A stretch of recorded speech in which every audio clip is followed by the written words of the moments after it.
início do livro do Êxodo, nesse capítulo 1, desses versículos 8 em diante, né? As coisas mudam. E aí já começa uma nova história. Uma história que não será tão boa, mas na realidade vai ter também a força e o braço de Deus estará presente nessa história também, que inicia-se lá no Egito. Diz o texto de hoje que o faraó, nesse tempo, não é mais aquele faraó que apoiou José. É um faraó que não conheceu José.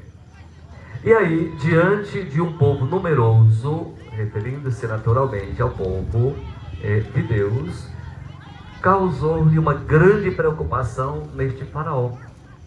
E não foi só uma preocupação, foi um desejo de verdadeiramente eliminar essa gente, porque poderiam ser uma ameaça. De repente, esse povo cresce, vai fazer alianças com os inimigos, e aí o próprio povo vai combater contra o faraó e o reino. Por isso, o faraó já vai tramar algumas situações para que esse povo não cresça, né? Literalmente é isso, não cresça. Através dos trabalhos forçados, sobretudo para os homens, e aí construíram cidades e armazéns e tantas outras coisas. E o trabalho aumentou, e a opressão aumentou. Então tudo isso exatamente para que aquele povo fosse eliminado. Só que não foi eliminado. Parece que quanto mais queriam matar os filhos de Israel, mais e mais esse povo aumentava. E aí não teve outra saída senão uma das medidas, autorizar que todas as crianças, os meninos, fossem lançados no rio Nilo. E a partir daí, não vamos contar agora, porque a história é muito longa, começa a entrar em cena o Moisés. Mas, irmãos e irmãs, fiquemos com esse detalhe da leitura de hoje, para perceber o quanto o coração humano, distante de Deus, pode se perder e pode não andar na luz de Deus. Por outro lado, percebamos o quanto certas situações também são acompanhadas por Deus.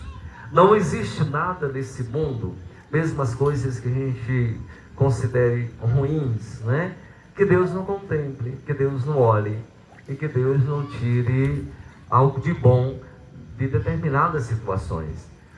Se Ele viu o povo e libertou esse povo, também de forma mais extraordinária fez isso conosco.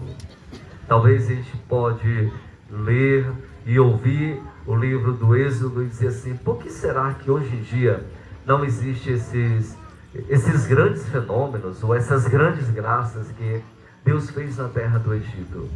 Meus irmãos e minhas irmãs, talvez porque, como dizia ontem lá na cachoeira, encerrando a festa de Nossa Senhora Rosa Mística, pode ser que a gente só escute a palavra de Deus, mas não a ouça, que é diferente.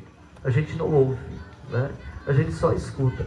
E escutar é bem fácil, mas ouvir é bem mais diferente, né? É mais profundo essa questão de ouvir, quer dizer, ouvir com o coração, fazer a adesão. Então, talvez tenha isso no coração da gente, faltando-nos fé, esperança e o amor de Deus. Pode ser que a gente não reconheça o maior de todos os milagres que estão, por exemplo, numa missa. A gente não se dá conta do grande milagre que se dá numa missa, que é a vinda do próprio Jesus a nós. Claro que Ele já está presente na Assembleia, claro que foi Ele mesmo que falou a nós, vocês ouviram, assim como eu também ouvi, e não somente aí, mas de forma bem especial nas espécies eucarísticas. E pode ser que a gente, não acreditando, não seja senão uma missa que eu já participo demais e já sei de cor. Então, irmãos e irmãs, nesse caso nós estamos talvez somente escutando, né? Falta-nos ouvir, ou seja, fazer a experiência mais profunda do coração, que pode ajudar a gente a se envolver com o mistério celebrado. E envolvendo-se com o mistério celebrado, também a palavra possa ecoar em nossos corações, deixando ali a esperança, a força, ou por que não dizer, a própria conversão. Por isso estamos aqui, sob o olhar e o testemunho de São Vicente, para que possamos dar também uma resposta a Jesus, aquela resposta sincera, que nasce de um ouvido atento à palavra e à experiência de Deus. Então, o nosso auxílio, como diz o Salmo, o salmista cantou para nós, né? Cantamos juntos, a nosso auxílio está no nome do Senhor, né? A nossa graça é de Deus, a nossa proteção é sem dúvida de Deus. E por isso fazer essa experiência faz-nos então as pessoas mais felizes do mundo. Não quer dizer que a gente não tenha dificuldades. Às vezes as dificuldades são boas, mediante a nossa fé e a tentativa de seguir ou de fazer verdadeiramente a vontade de Deus. O Evangelho de hoje, talvez literalmente a gente possa dizer assim, mas Jesus aqui é bem diferente das outras páginas dos Evangelhos. O que Jesus quer dizer com essa expressão? Eu não vim trazer a paz, eu vim trazer a espada. E aí começa, né, dizer as razões pelas quais não veio trazer senão a espada mesmo, né? A espada. É meio estranho porque Jesus é tido como o príncipe da paz.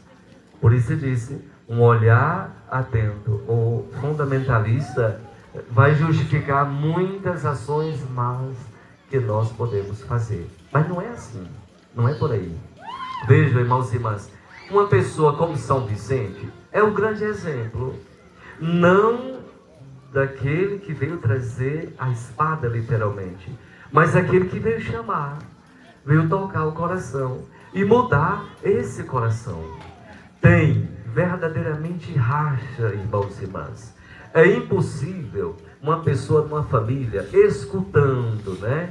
Ou melhor, ouvindo a palavra de Jesus e deixando essa palavra entrar no coração, não experimentar a divisão, a espada, no certo sentido. Claro que acontece, né? Se não acontece hoje, é porque talvez a gente não se envolve ainda com a palavra. Mas se você e eu nos envolvemos com essa palavra, tem sim, tem racha, tem espada e tem outras coisas também. Por isso, irmãos e irmãs, diante de Jesus, diante da sua palavra, diante da sua proposta, ou a gente se decide por ele, ou então vivemos uma certa paz, mas não é uma paz, né? É preciso fazer essa experiência. E Jesus é muito mais forte, né? Eu vim trazer a espada e não a paz. Eu vim trazer a divisão, né? O filho contra o pai, a filha contra a mãe, né? A nora contra a sogra, e os inimigos de um homem serão os membros da sua própria família. Por isso que diz, uma leitura bem fundamentalista nesse sentido justificaria muitas ações más. Mas não é isso. Jesus quer falar dessa luz que ele é e que adentrando o nosso coração, irmãos e irmãs, até as nossas vontades, os nossos desejos ou o estilo de vida que nós tivermos, isso pode mudar. É nesse sentido que a mudança, é nesse sentido que a espada, que não deixa de ser a palavra, né? A palavra de Deus muitas vezes, segundo o livro do Apocalipse, é tida como a espada de dois gumes, né? Então essa espada verdadeiramente causa essas reações, essas mudanças em nossos corações. E por isso, de certa forma, são necessárias. Hoje, rezando com as irmãs, a gente compartilhava, e o que vinha no meu coração? Vinha o seguinte, compartilho com vocês. Jesus não é contra a família. Ao contrário, se você deixar a sua família, você tem uma grande família e não deixa de amar a sua família, né? A gente ama mais e mais a nossa família. Não tem essa divisão literalmente.